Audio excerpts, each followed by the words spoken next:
ఆకాశం ఎందుకు నీలంగా ఉంటుంది? ఎప్పుడైనా ఆలోచించారా? సో ఈరోజు మనం దాని గురించి మాట్లాడుకుందాం.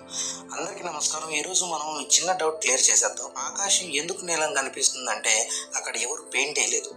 సూర్యుడి నుంచి పంపే లైట్లో ఎరుపు, పసుపు, పచ్చ, నీలం ఇలా చాలా రంగులు కలిసి ఉంటాయి.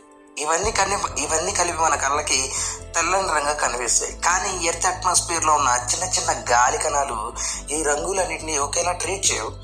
ఇవి స్పెషల్లీ బ్లూ కలర్ని మాత్రం ఎక్కువగా విడదీసి అంటే స్కాటర్ చేస్తాయి. అంటే లెఫ్ట్ రైట్గా లైట్ని లెఫ్ట్గా తిప్పి పంపిస్తాయి అనమాట. ఈ ప్రాసెస్ని మనం రే లైట్ స్కాటరింగ్ అని అంటాం. మరి ఎరుపు, పసుపు ఎందుకు కనిపించవు అంటే అవి పెద్ద వేవ్ లెంత్ కలిగి ఉంటాయి కాబట్టి.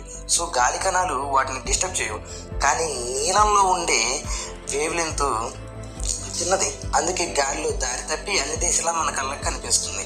అందుకే మనం పైకి చూసినప్పుడు ఆకాశం నీలంగా కనిపిస్తుంది. సింపుల్గా చెప్పాలంటే ఎయిర్ మాలిక్యులర్స్ బ్లూ కలర్తో మంచి ఫ్రెండ్షిప్ చేస్తుంటాయి కాబట్టి మనకు అలా కనిపిస్తుంది. ఇంకా సూర్యాస్తమయం దగ్గర మాత్రం లైట్ ఎక్కువ దూరం ప్రయాణించాలి కాబట్టి బ్లూ స్కాటర్ తగ్గిపోతుంది. సో అందుకే మనకి అప్పుడు ఎరుపు, ఆరెంజ్, పింక్ షేడ్స్ చూపిస్తుంది.